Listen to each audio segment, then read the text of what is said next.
thank you everybody, because we did limit this to 100, and I think we're probably going to get to that number. So it looks like almost everybody who said they were going to join is actually joining. So thank you. So here today we have 4 fantastic panelists that some of you will have met before when we've done our live Meet the Media. This is obviously a little bit different, and as you can see, everybody is filming here from their own homes. So we have on my screen, I've got top left, I've got Matt Byrne, who's the deputy editor of The Lawyer magazine. I've known Matt for around 15 years, I think it is now. And I think you've been at The Lawyer for a little bit longer than that. Is that right, Matt? I have been at The Lawyer for 16 years. 16 Fantastic. years, maybe 17. Oh my God, it's a long time. So, but you started there as features editor, is that right?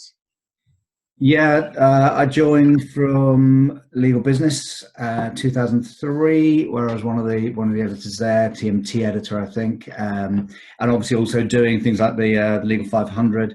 And joined as features editor. I ran the New York office for a couple of years, actually back in the last crisis, so that was good. A few stories. Yeah, and I've been deputy editor for the last 5 years, and that's a pretty wide-ranging remit. Obviously, very involved in getting out the monthly mag as it is now, but things like the big reports that we put out, UK 200 being the flagship one, US Top 50 working on at the moment, Real Estate 50 we've just put out as well. So those kind of data-led projects takes up a lot of my time.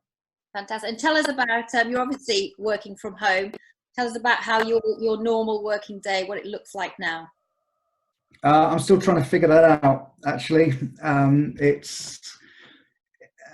It's really strange. Actually, we were talking just before we started. Joanna, obviously, you were saying you work from home all the time. It's nothing new for you, really. And I've been working from home, say, 1 day a week for at least the last year or two. I've got a couple of young kids, and it helps a lot to be able to do that. But it's very different working from home 1 day a week to working from home every day, and getting that rhythm right has been quite challenging. So where am I? I'm in our front room. Kids are asleep at the moment, but they might wake up and they might come and say hello. We'll see. Absolutely fine. That's the new norm, I think. And I've got Joanna here on my right. Joanna's been a friend for a very long time as well. Everyone, I'm sure, participants have seen Joanna's writing for the Law Society Gazette, which has actually been much more frequent in the last few weeks as well, and obviously for the Guardian and for a lot of tech publications as well as speaking on a lot of platforms around tech. So thank you, Joanna, for joining us. Why don't you tell us a bit about yourself and tell us what it's like working from home? Hi everybody, and welcome to my living room. I'm a tech journalist, and I do work from home a lot of the time, and I'm kind of used to doing technology as well.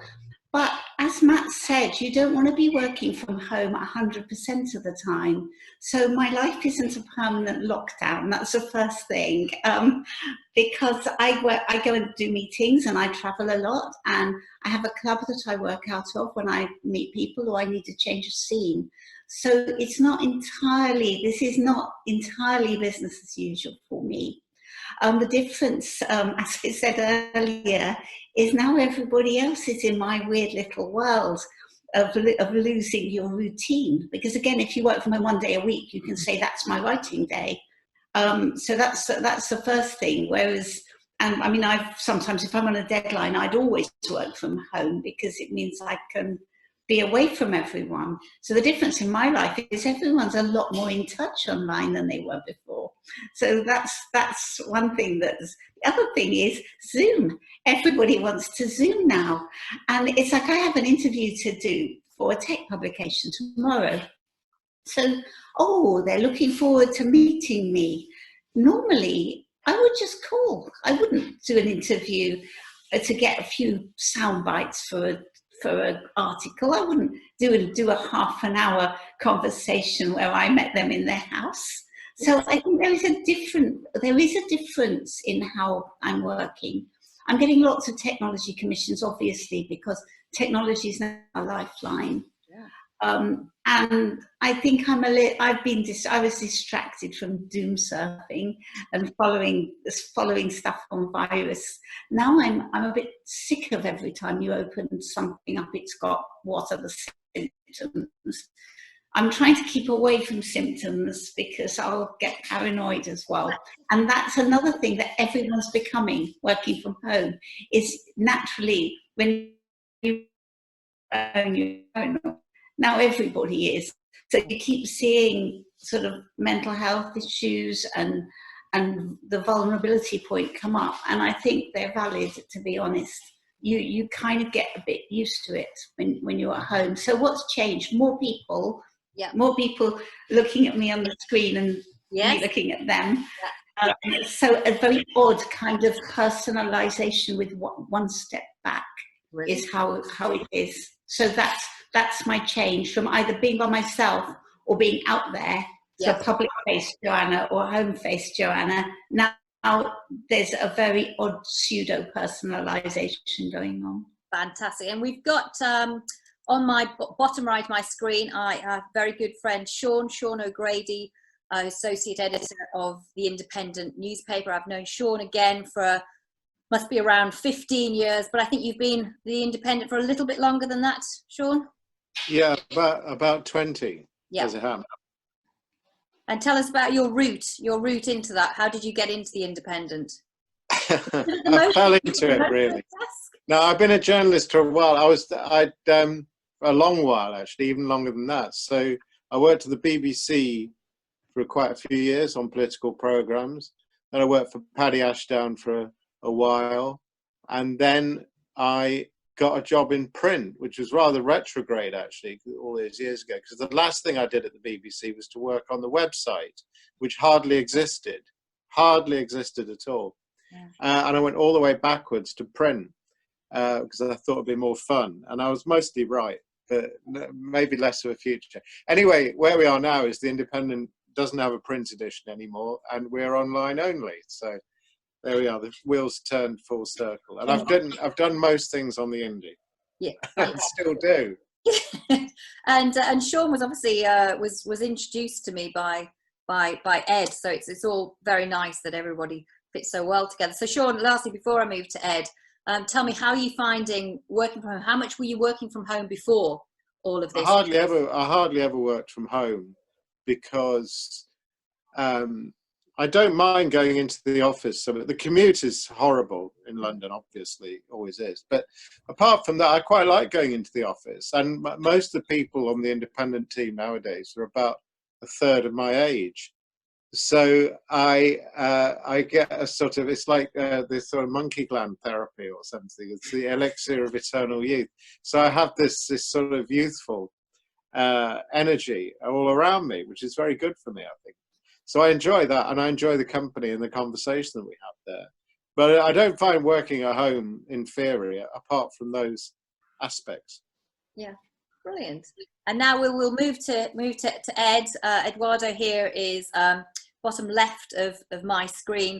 Eduardo, again, being a very good friend of mine for it's about 15 years. And I think, Eduardo, I met you when you were on In-House Lawyer magazine, and I think you then moved over to Law Society Gazette, where you became commissioning editor and features editor over there. So tell us about your journey, and then also what it's like working from home. Well, I overlapped with Sean, actually working for the Liberal Democrats in politics for a short while.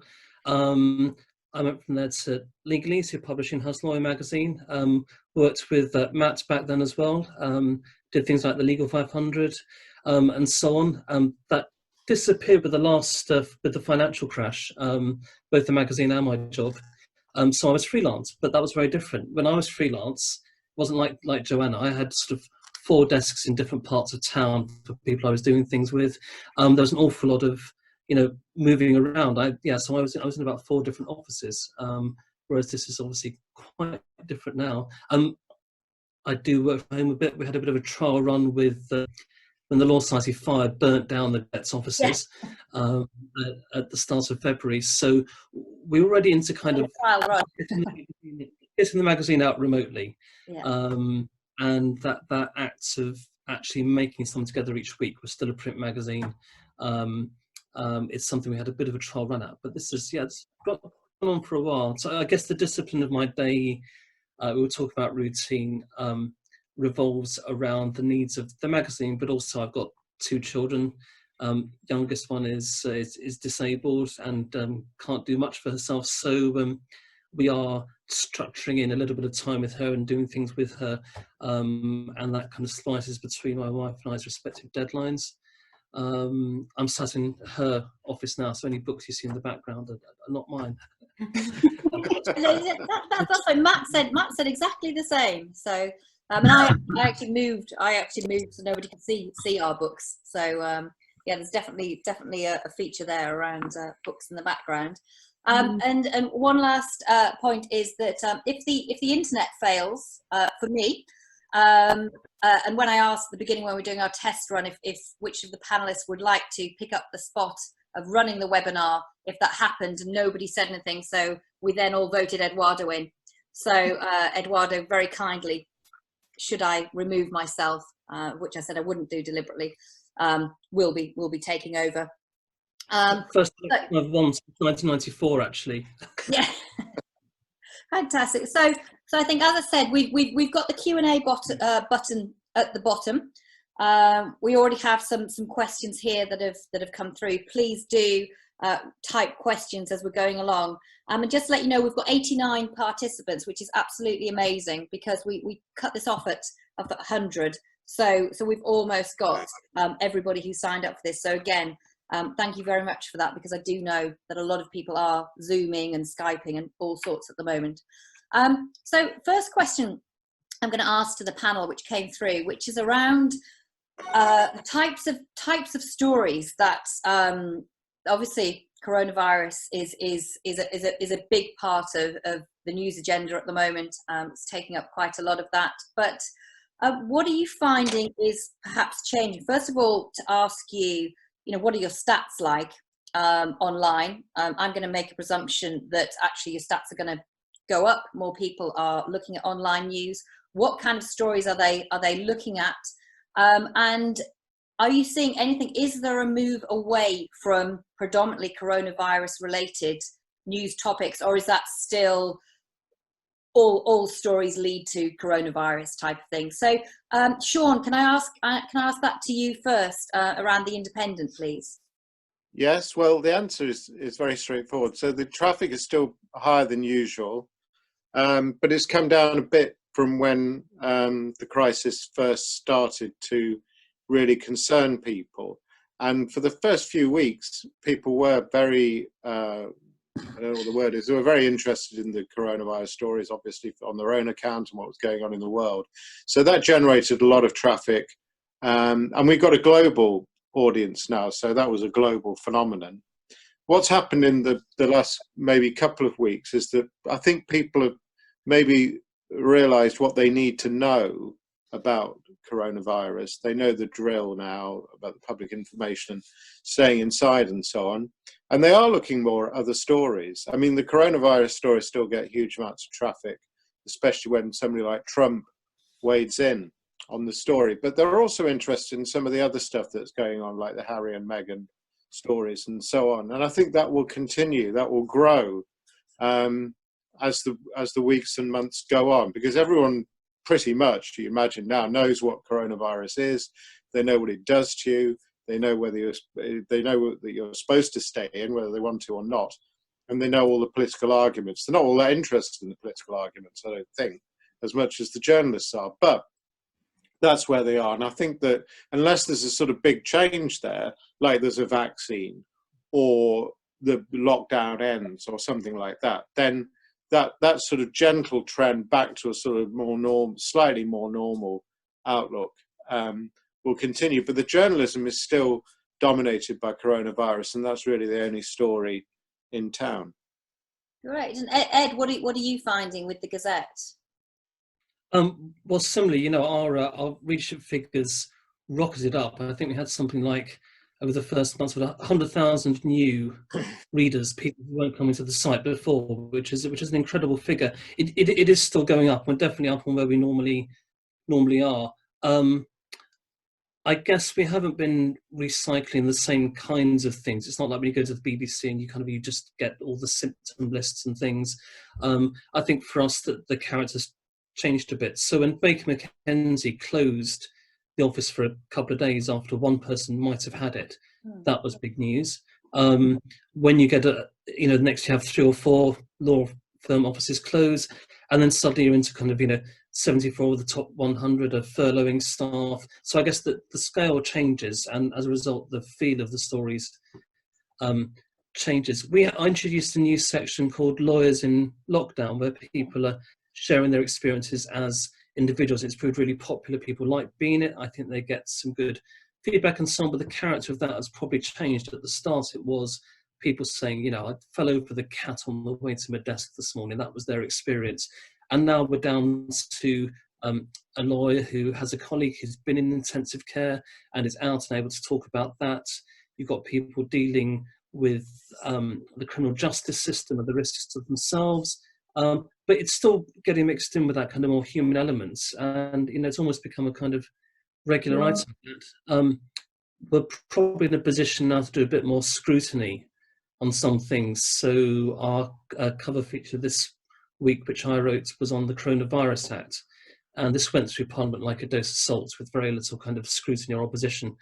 But people are now thinking more carefully about what its many powers for government and local government mean. And I think the things around what councils do for disabled people, how the way the police are behaving, these are themes within that feature which we'll come back to in a bit more detail.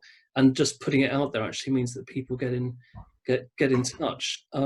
I think just briefly at the start of this, I think a lot of us retreated to our usual contact, our reliable people who we knew would just kind of deliver the goods while we were juggling home and work. And actually, you mentioned the social media side of things. As we've published different things, as we've been on social media promoting them, people have interacted. I've made new contacts, which 2 weeks ago was probably not my expectation of how this was going to play out. Oh, fantastic! You're actually building better and easier relationships then, I guess. And I have a quick question, actually staying with you, Ed, that someone's asked. A managing partner has asked, obviously from in your chair as a commissioning editor, what are the stories or thought leadership pieces which most interest you from a publishing standpoint? As in, I guess what they're asking is, what kind of pieces are you looking for people to send through? What kind of things are you going to be commissioning? And obviously we've got Joanna here who you do commission for the Gazette, and Joanna's already been saying she's writing a lot more on tech, for example. We can't get away from coronavirus, but we've touched on, and we'll talk on it more, about vulnerability, showing more of your human side. Again, in the test run, we were all saying, are things different? Because now, if you've got your managing partner basically having a Zoom meeting with you from his kitchen, and you're talking to him, it's things are different. Things are going to be different going forward. So what are those stories and thought leadership pieces really that you're looking for, Ed? I think it's probably requirements we have anyway, but more than ever, a bit of candor from people. Want to be honest about where they're at and the kind of scale of problems that they are grappling with. If they're making a point about a business solution, I think we want to go into some kind of detail about how a piece of kit or whatever is actually helping them. We've had an awful lot of people coming through who want to talk about well-being type issues.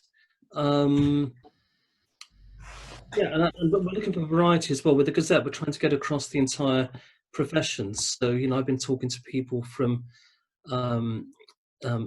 global firms based in South Korea down to partner high street practices.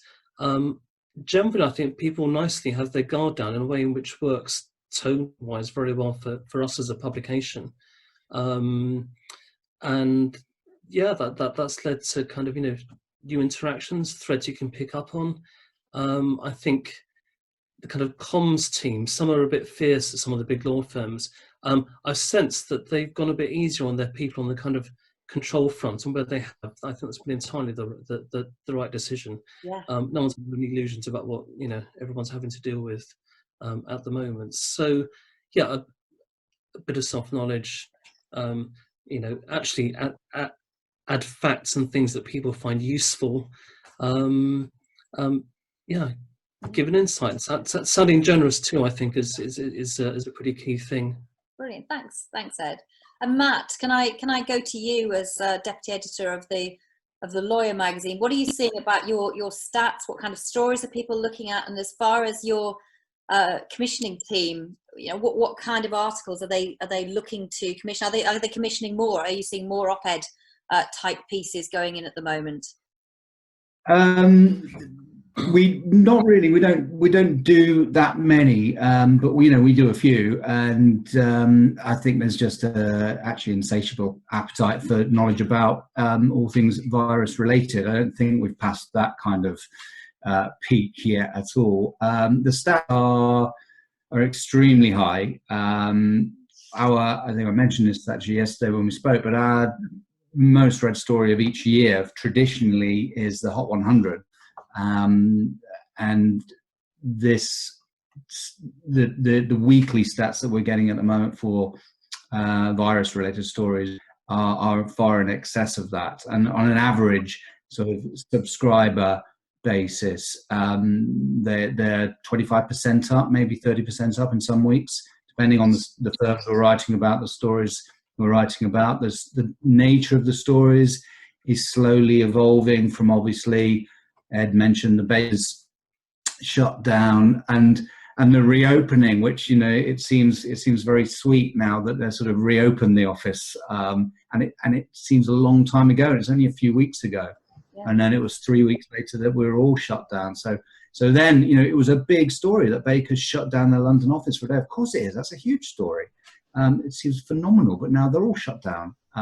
Taylor Westing, I think, shut down around the same time when they had 2 individuals tested positive or thought they might have the symptoms anyway.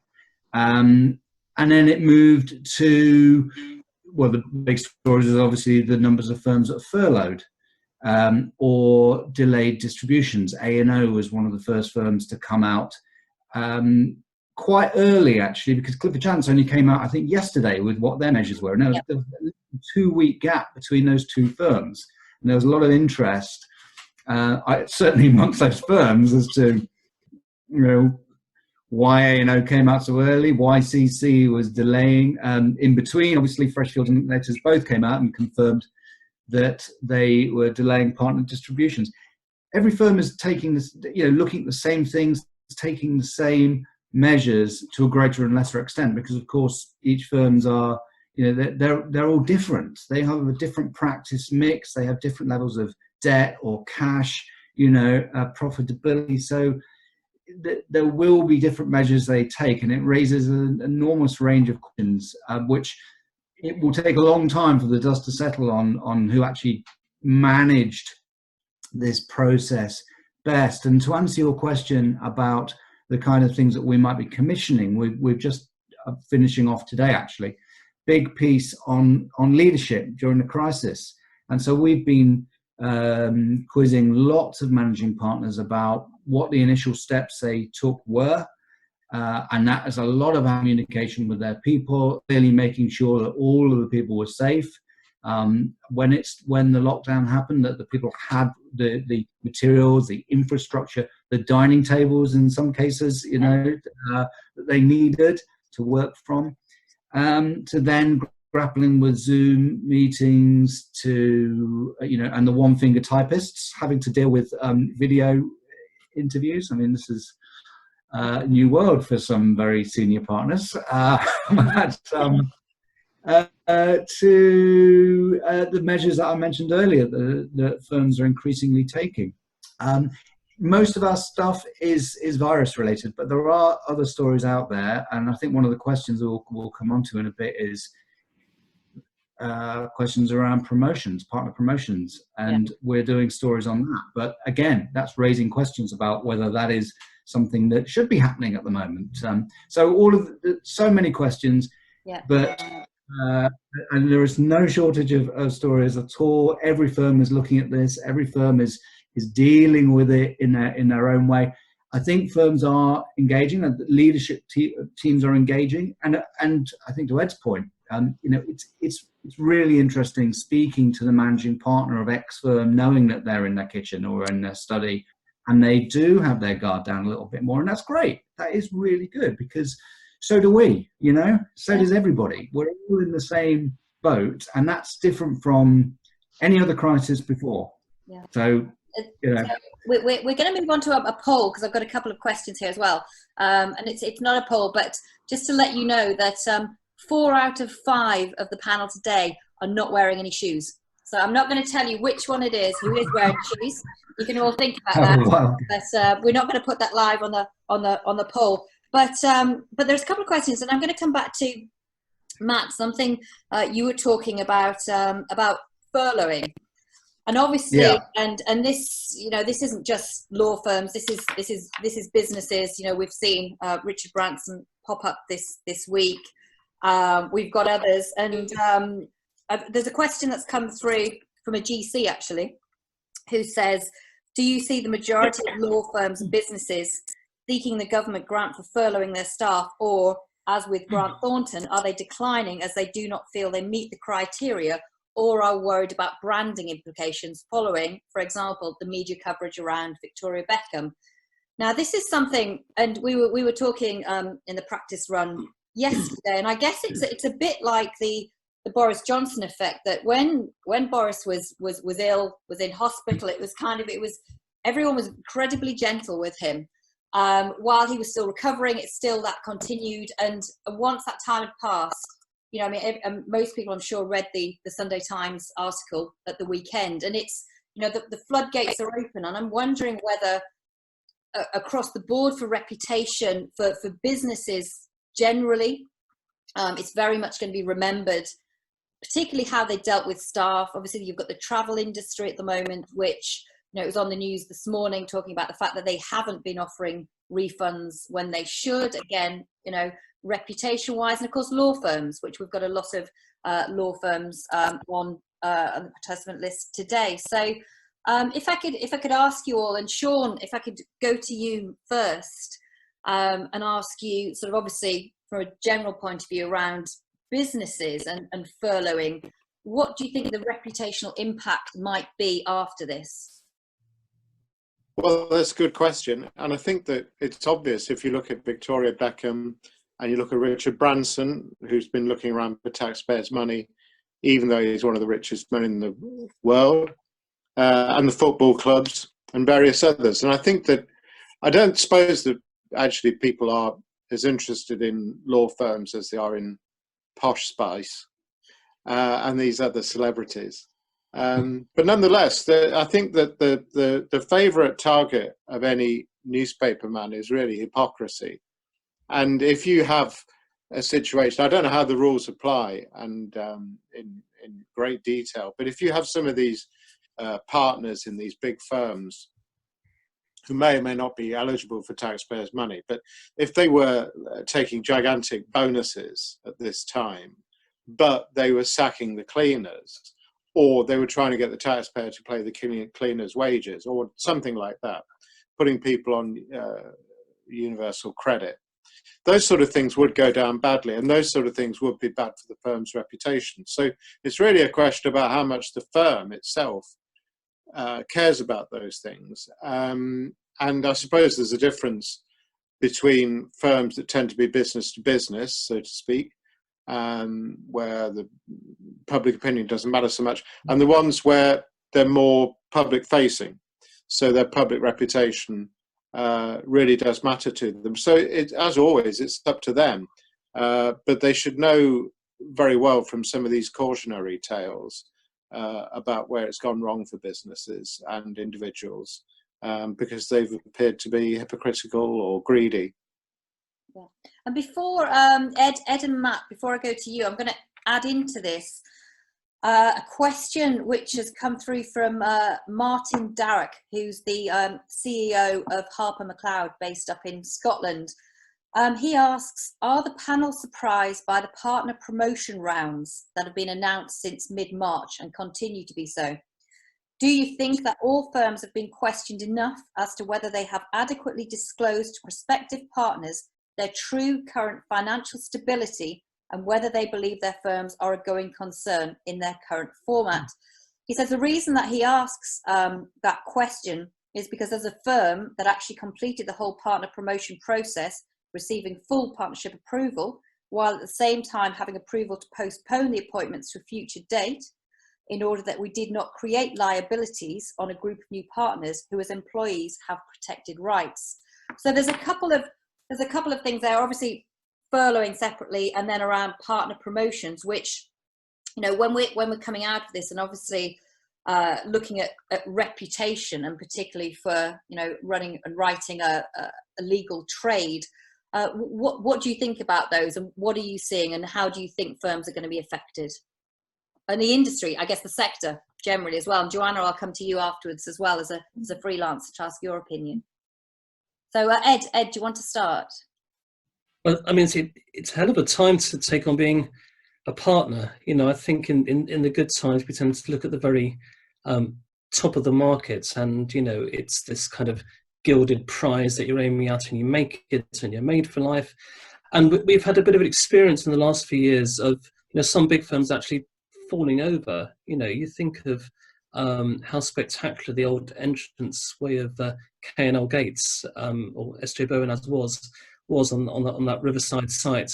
You know, walking in there's no way you would have looked around there and thought, you know, in current circumstances, a firm with a lobby like this needs some kind of bailout for its for its staff. So I mean, I think partners who have been elected or in the position to kind of take that up are in an enormously difficult position. These partnerships are going to take a hell of a hit this year, and let's not forget an awful lot hangs on the financial stability of these businesses. This is a £40 billion industry. It contributes billions in export earnings to this country.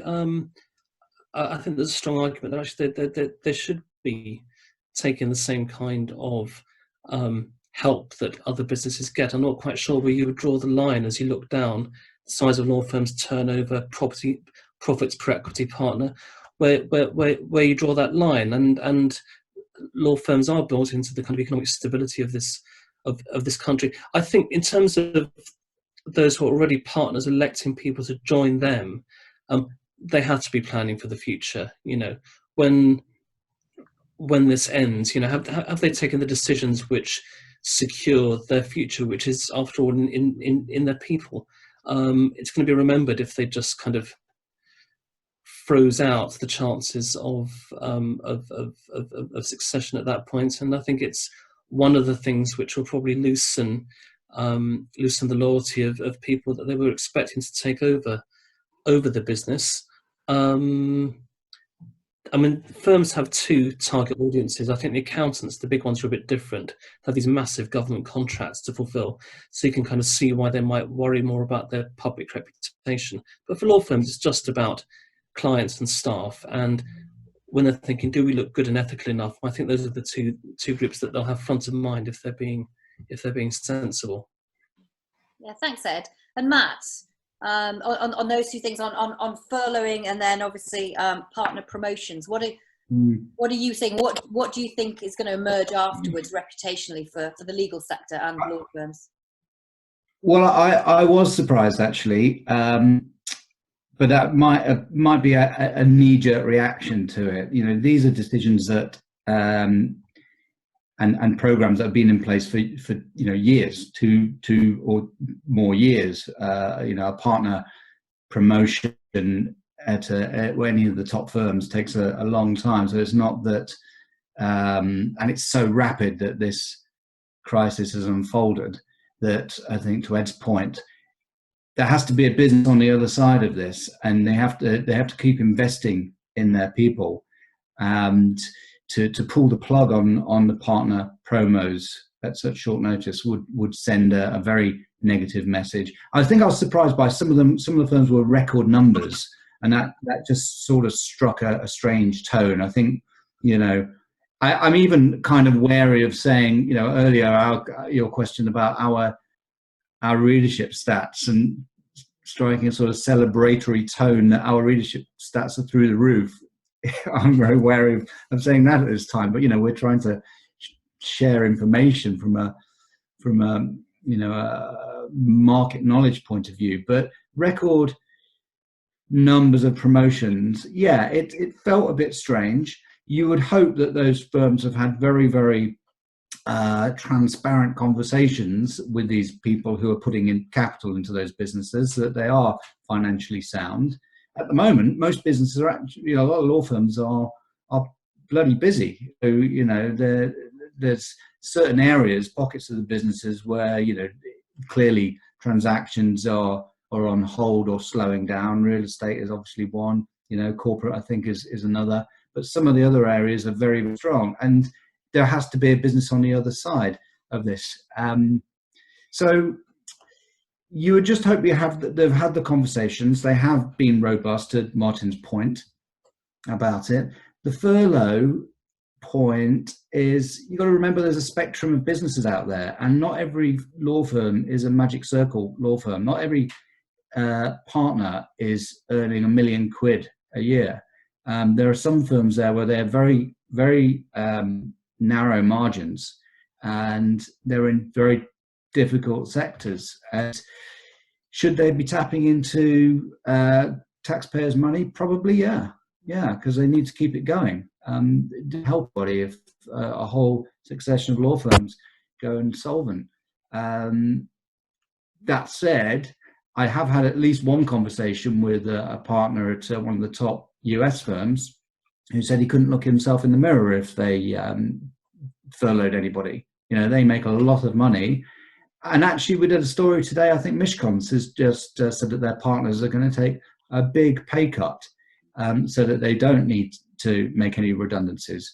So look, there's a balance there. That absolutely, people have long memories, and if some of the firms really do treat their people not well, people will remember. But flip side of that is, people who do take big pay cuts. Osborne Clark, I think, is another one. It's a 75% pay cut for partners, for at least a period. Then people will remember. Yeah. But I think it's more nuanced than saying law firms should not be tapping into government funding. They're businesses, and they have to still be businesses when this ends. Yeah. As Ed said, it's a very, very big market for the UK economy, and it needs to continue. Yeah, and I think that's right, and I think that's a really good point that you make about law firms being businesses. And we're generally talking about businesses, but of course we're specifically talking about law firms. And that's right, that we want these businesses to be operating afterwards. But we're going to talk about vulnerability and ethics a little bit later on. But I think that's right, that as long as it's done well, and it's not done in a kind of a Victoria Beckham way, or anything else, which is immediately that's gonna dent a reputation. I think it has actually been done pretty well from what I've seen throughout the sector. Now, Joanna, I'm going to come to you with the next question, which what I'm actually going to do is I'm going to open it with a poll. So for our participants, of which I'm amazingly pleased to say we still have everyone who joined at the beginning. So thank you for staying with us. So I've got a poll here. I hope everybody can see this once I launch this poll. Oh, sorry, I've launched it. I now need to go back to it. So, okay. I might have actually killed the poll by sharing the results of which nobody actually voted on.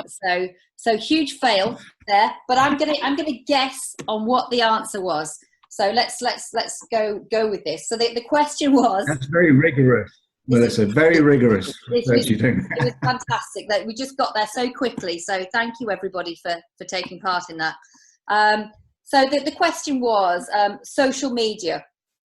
Have people over the last few weeks started using social media more, less, or the same? I'm going to take a guess and think that it's more, because almost everyone I've spoken to is using social media. We've been doing a lot of training for LinkedIn, for people who haven't really used LinkedIn before, about how to use that as a business development tool. So we're definitely getting feedback. So I guess what I'd like to talk to the panel about is, if that's true with my guess on the poll, how do we think lawyers, law firms, and Sean as well, individuals are doing on social media? Do we think that they're doing pretty well? Do we think that actually people are showing vulnerability, people are more interesting? I was using an example of a hashtag QC in the garden, which is a lovely QC friend who is on Twitter. And most people thought this was great, were loving his updates of what was happening in the garden, sound of birds. But of course, it wasn't to everyone's taste. We had a journalist who was really, really very upset by his hashtag and his updates. So it has caused a lot of positives, but of course there's negatives, and there are always risks of using social media more, particularly if you haven't before. So Joanna, on the tech side, what are you seeing of individuals and law firms using social media more, and how do you think they're doing? Well, social media is a bit different. I actually followed QC in the garden because I love gardens. So when that came up as a controversy, I looked at his pictures, thought, oh, I would like to see his garden. So now I'm following him because actually the pictures are gorgeous, and I wouldn't have followed him before. I actually didn't know who he was. But the garden is beautiful. I think people are, in a way, it's a peculiar thing because it's like their guards are down, but also their filters are off. People are writing things that are very personal. People are reacting to things. There's a lot of emotional tension out there. There was something I wanted to add in about the partner piece that you were talking about earlier. The first thing was, I completely agreed with Matt, is that not all law firms are big. So some law firms are small or medium sized, and they're like any other business. So why on earth shouldn't they furlough their staff? And they're not Victoria Beckham. The other thing is they're a partnership. So to I suppose, to repeat something that everyone keeps on saying, they're all in this together because they're a partnership. So they can work out for themselves whether they want to be, whether they're going to be part of that partnership, whether they decide to continue being partners, whether they want to be, whether they want to be promoted to partnership. That will have been a big consideration for these aspirational partners too. So you're not going to stop your career because of 4 weeks in or 6 weeks in lockdown. So that was something. With social media, emotions are running high, and I see a lot of people maybe saying too much about themselves. So on the upside, as a journalist, because everybody's stuck at home, everybody's available to talk to you. So if you message somebody on social media, they always come back straight away. Yes, of course, here is my opinion on that, because they've got used to talking. And the comms people can't get in the middle because they're not there in that kitchen. So you don't have people sitting in on your Zoom calls anymore because you better see them. Yeah. And you better see they're on it. You can see exactly who's on a call at any one point. So there's an openness, and there's a new openness, but there's also people making massive criticisms, massive political things that they're saying, that you'd actually wonder the stuff that they would never actually say if they were in a meeting, because everybody is a keyboard warrior now. Yeah.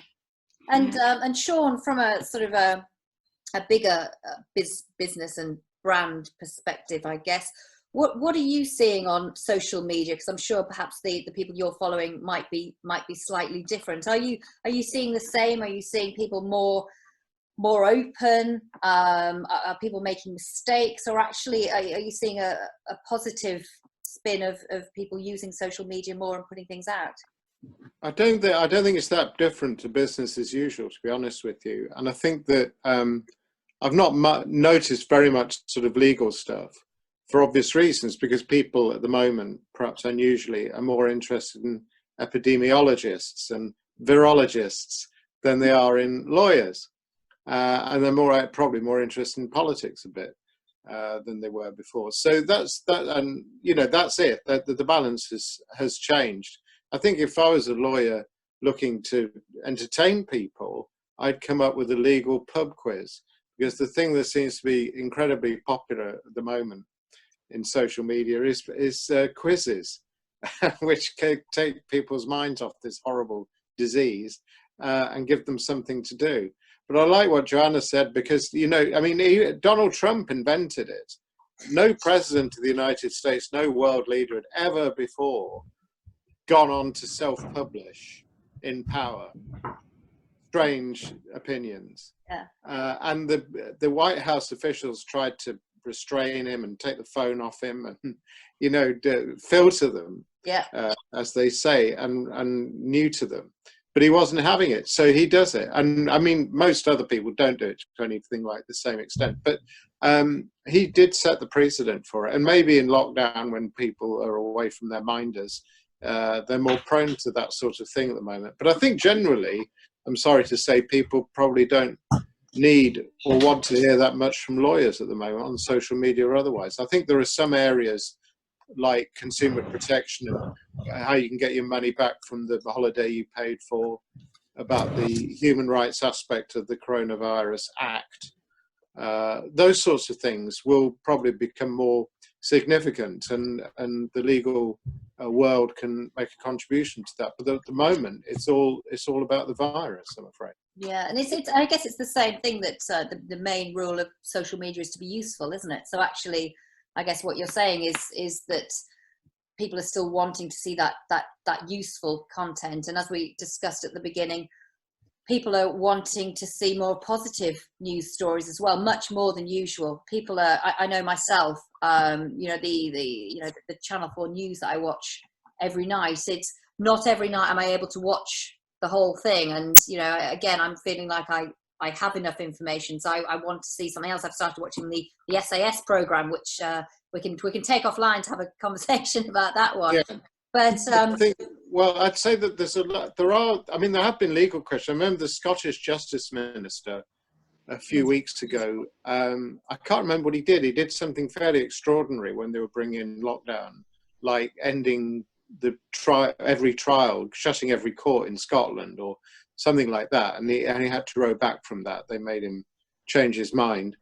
So there are issues like that, and they will come up, and people will want to be hearing from lawyers about it, especially when it goes into litigation, as it undoubtedly will. I think the state of Missouri is suing China for the damage that coronavirus has caused, and that will no doubt be the first of many such cases over the next year. So it's not all bad news for the legal world.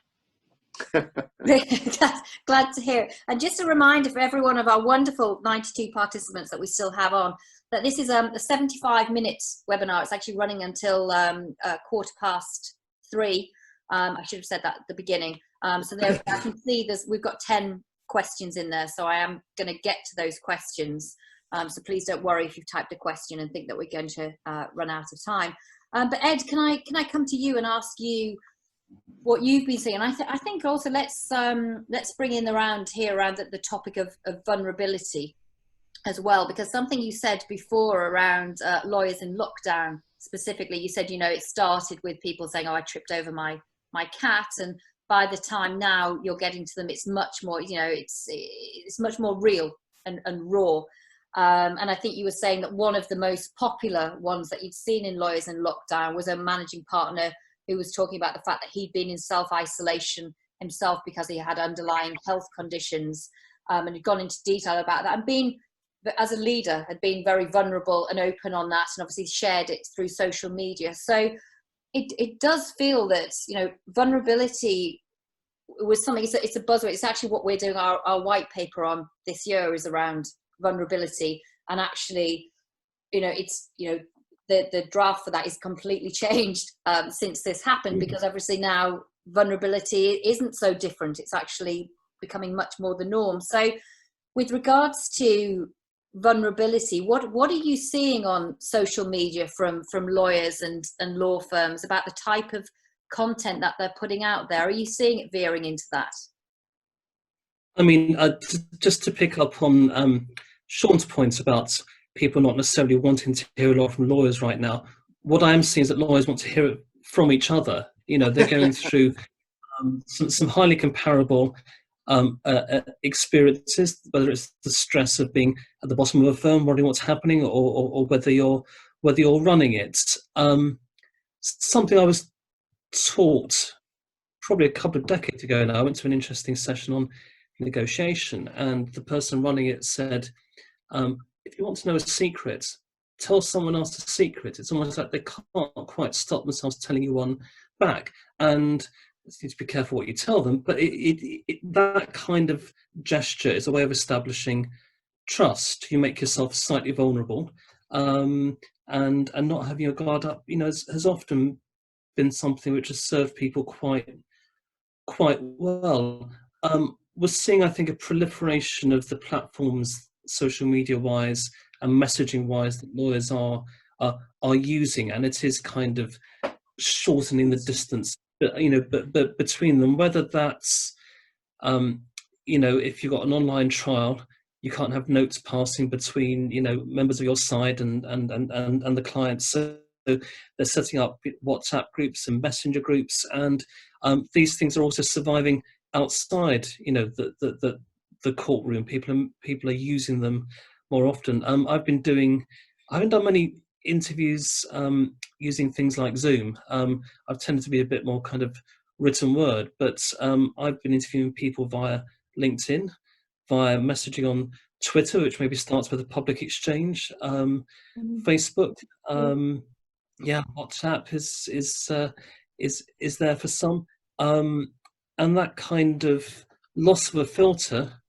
I think, is generally quite a good thing. And I think people have been fairly sensible and adult about it. I don't see much oversharing. I did see your QC with the garden thing, but most people are kind of mixing and matching, I think, that with other stuff. So you can express sadness about the loss of a contact to the virus, which I've seen, but also being honest and a bit, not too self-important about what's going on in your life.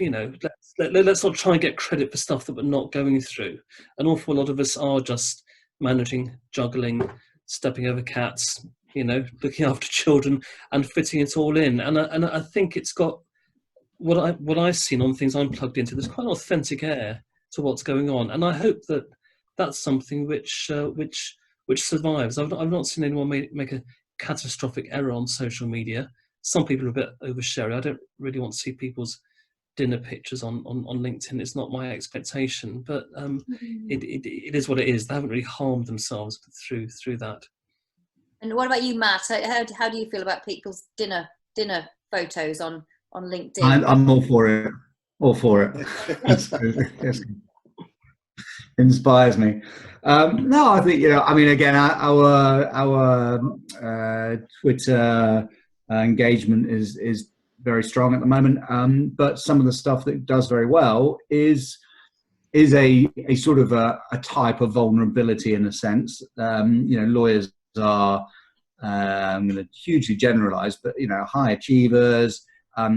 They have a certain sort of business image, and actually one of our most tweeted stories was about the World Cup of law firms, which is just something you mind off the crisis. It's just stupid, but fun, and it really got on board with it, voting for their favourite law firm, which was Bird and Bird.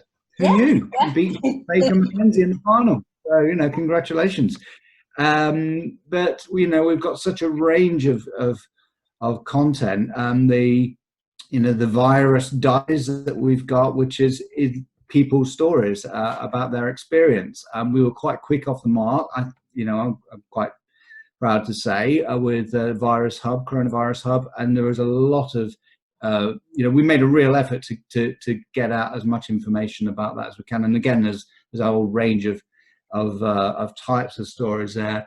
One thing I'll say, it's not exactly social media, but I think it's indicative of the appetite for information, is something we launched earlier this year, which is pre-virus. It seems a long time ago, but in tail end of January, we launched our Horizon daily update briefing.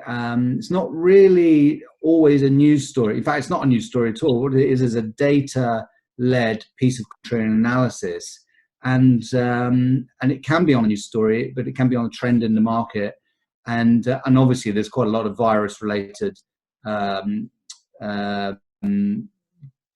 story there as well. But I'll just give you some of the data on that, because I think it's very interesting. The open rates on generally a sort of a marketing email, you'll know better than I do, Melissa, but I think it's a couple of percent, maybe 2 or 3%.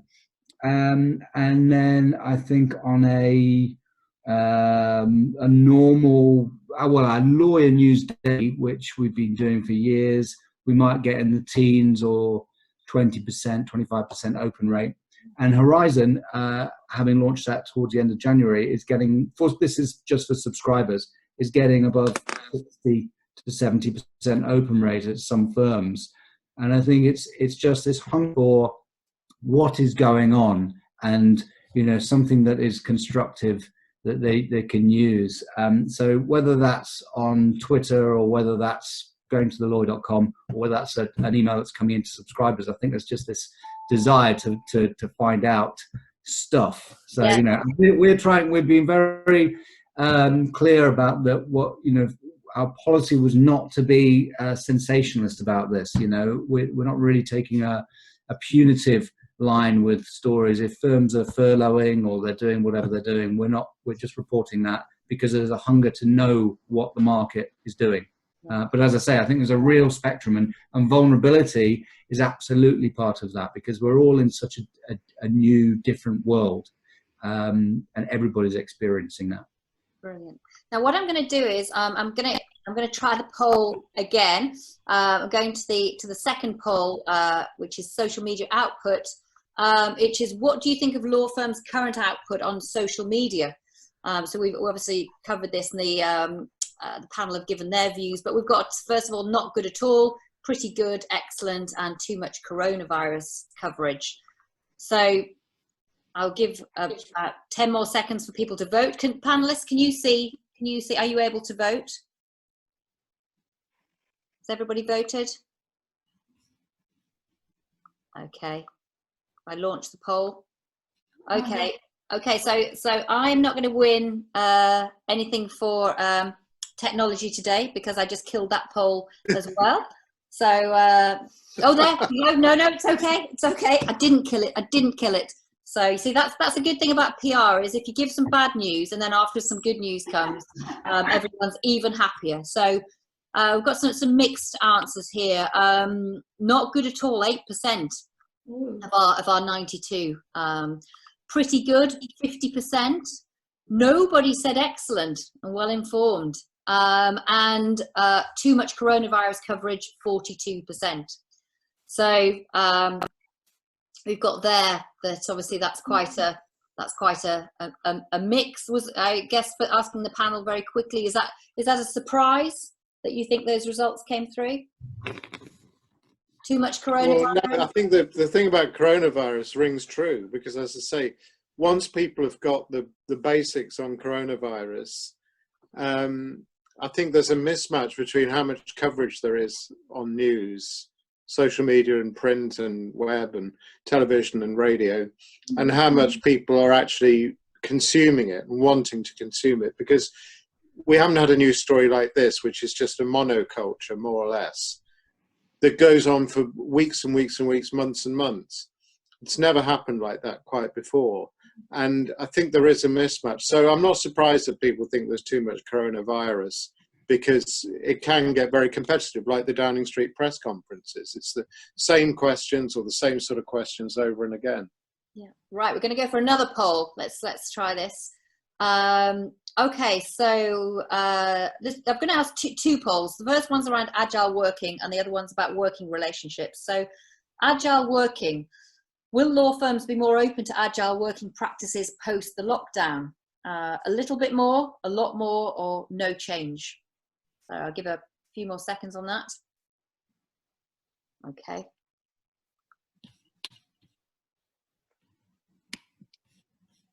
There we go. Messed up. There we go. So 55% think a lot more. So actually law firms are going to be open to agile working a lot more. 43% a little more, and 4% no change. So actually, you know, I don't think we can argue with that most people are thinking that the way in which law firms work is going to change, which I guess for you as journalists means there might be more types of interviews through Zoom, starting off through Twitter, people being at home. And then we've got another poll, which is about working relationships. I think this is interesting. Do you feel like your working relationships have changed in the last couple of months because of lockdown and home working? Yes, positively, yes, negatively, or no?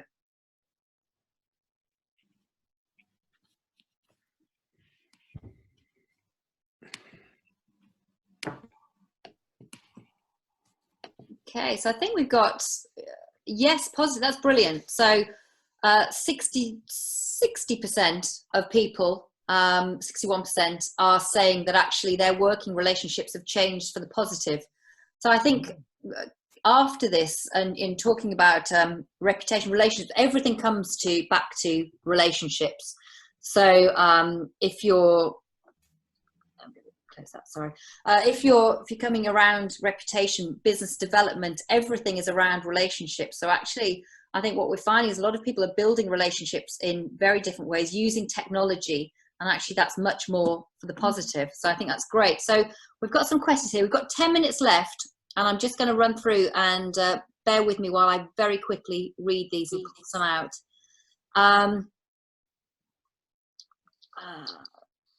Okay, so someone's asking, from a legal BD perspective, it's been challenging to stop lawyers from wanting to post on social media "we are still here" posts and keep the content relevant, interesting and informative. I guess that's perhaps asking the panel, have you seen those kinds of posts? Are they still coming through, or really are they kind of 2 weeks ago now? I mean, I think we are seeing them. I think where they're personalised, maybe with a bit of, you know, humour and humanity on show. I don't see a reason why they should stop. I don't think you want to, you know, control that. Obviously, QC garden. I don't know if the garden's over a certain size. You know, perhaps you want to pause before taking a picture of it. But I've noticed my own Twitter account, if I just take a picture of, you know, a bit of the garden looking nice with my work open on the bench, you know, people seem to like that in droves. So I wouldn't try and control them actually on this. So I guess is that the point then? I guess you're never going to get them back, you know, to the level of, you know, under the thumbness they had before. Perhaps that's the new reality. Yeah, and it's proving. I think even, you know, we've seen mistakes happening. We saw a law firm and their Instagram account was quite a funny one, where a partner, it was obviously not for them, but a partner had their teenage daughter had taken their phone and was doing some gyrating dancing in the garden, and all you could hear is this conversation saying, "Is that my work phone? No, it's not your work phone. I really think that's your work phone," comes the husband bellowing, and the next thing you know, total commotion. And you know, and the firm put out a statement afterwards, basically saying, "We're human. You know, these things happen. We're all working from home."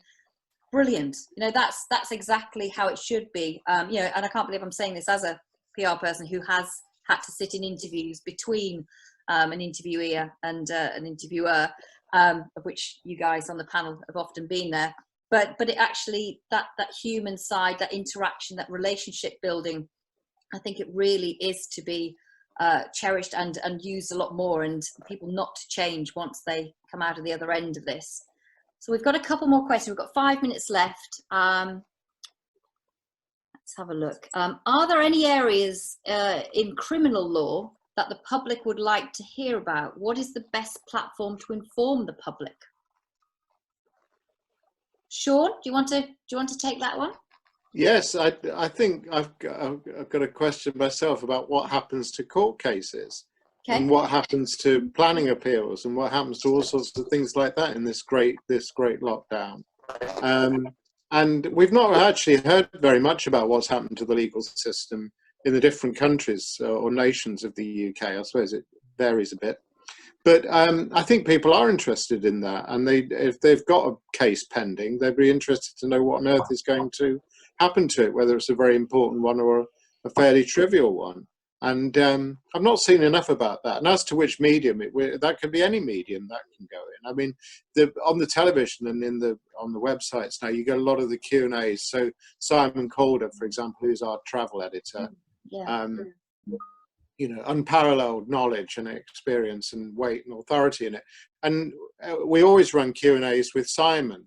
And people say, as I say, I booked this holiday, or we want to go away, or is it safe to book a flight in July, or whatever it is. And he's able to give some advice on that and some balance and some background. And I think the same would go for lawyers. You hear a lot from medics, and you hear from travel experts and personal finance people who want to know about the tax breaks and subsidies and all that sort of thing. But not, as I say, not so much about the legal side. And there always is a lot of law going on.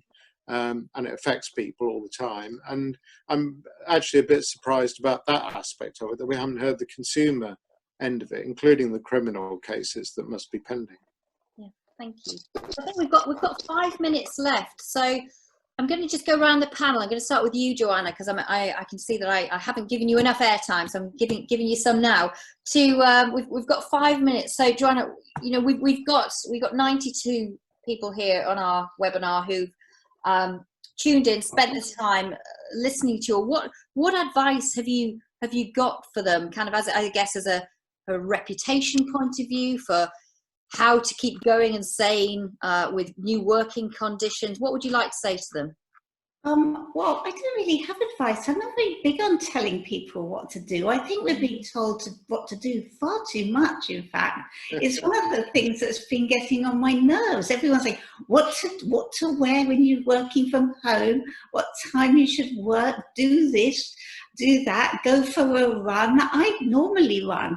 I haven't been running nearly as much just because I see so many runners, honestly. I think there's a few things, really. I think I quite like the new directness. I like the way that you can get people to respond. I don't think the relationships that have got closer will go away. I think it's really cool that everyone's using all the platforms, all the media platforms to communicate. I mean, as a tech person, I always was. But I love it that everyone's willing to do an interview on WhatsApp and Messenger and all the other platforms and Twitter messages. And I hope they don't lose that new closeness. And I think some people will want to go back to work because they want to see their colleagues and they want to interact with a broader community than home, and not just do it, you know, via Zoom.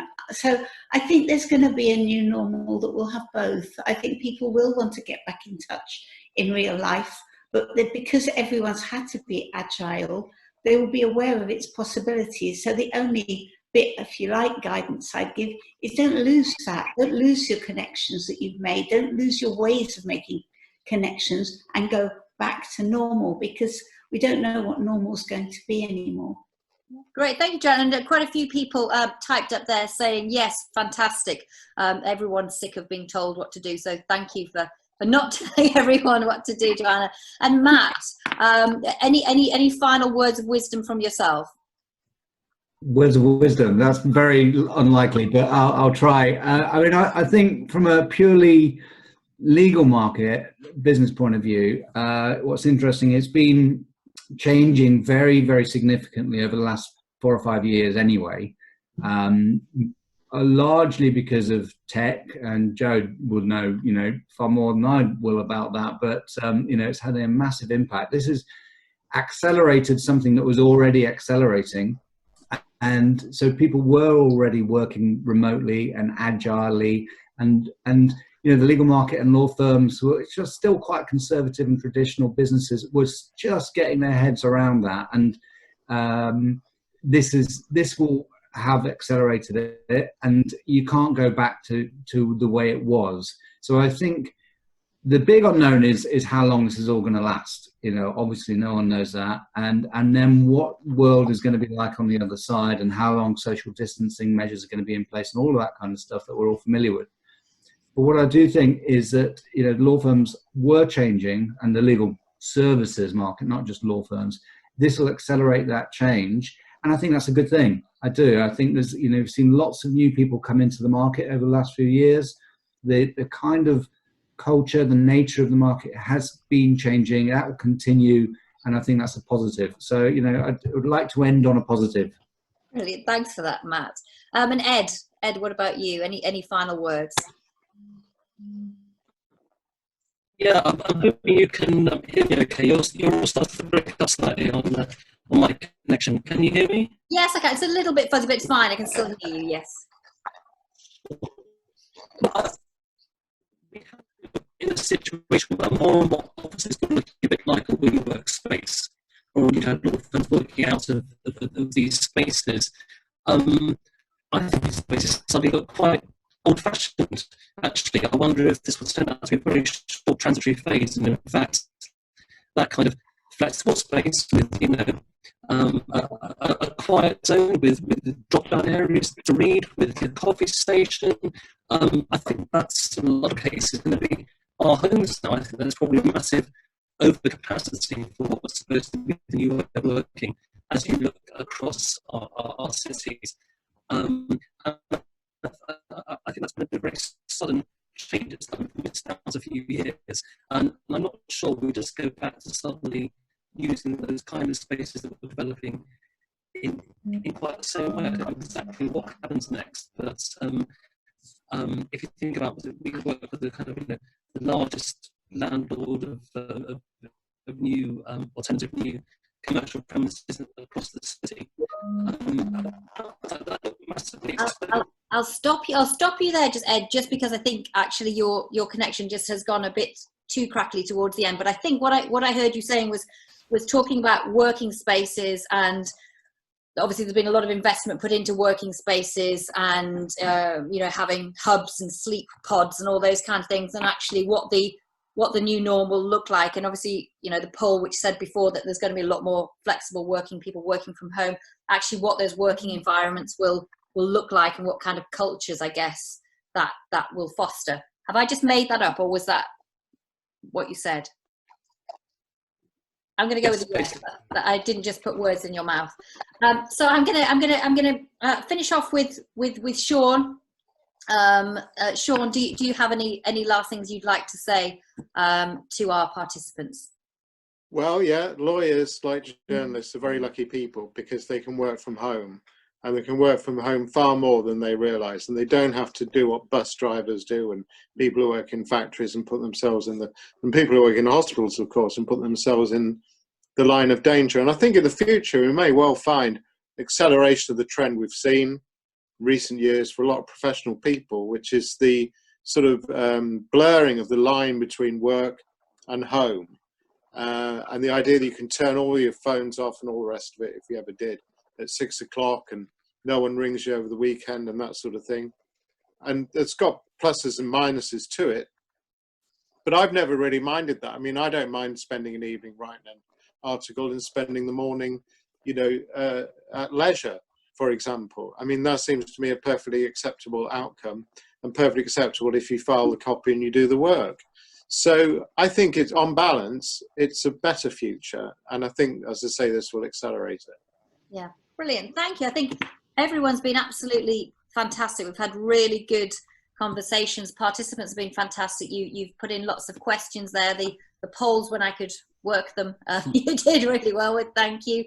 Tiny bit of sell for us is that if anyone's looking for media training for the small screen, if you are doing a lot more interviews, we've launched that this week. So drop me a line if you want to know anything about that. We've also got lots of guides on what not to do on social media, how not to deal with the media, plenty of others as well. Drop me a line, let me know what it is, and we'll send you the guides that we've got, and we'll be able to help you as much as possible. I think, first of all, I must say, really big thank you to Matt, Joanna, Ed and Sean, who've been amazing. They've spent a lot of time. We had to do a lot of prep for this, obviously, for trying to do this and getting this right. And I was the only one who failed on the technology point. And I'll leave you all to guess which one of the panel is wearing shoes. I won't go any further. And just say thank you very much, everybody. A couple of last questions coming in, which are not questions, they're thank you. So thank you from Claire, Fiona, Sophie, James, Peter. Thank you very much, everybody. And if you'd like us to run something like this again, drop me a line, and I'm sure our lovely panel would be most obliging. So thank you very much. I'm going to press end meeting now. Take care of yourselves, please, and stay well and safe. Bye-bye. Yeah.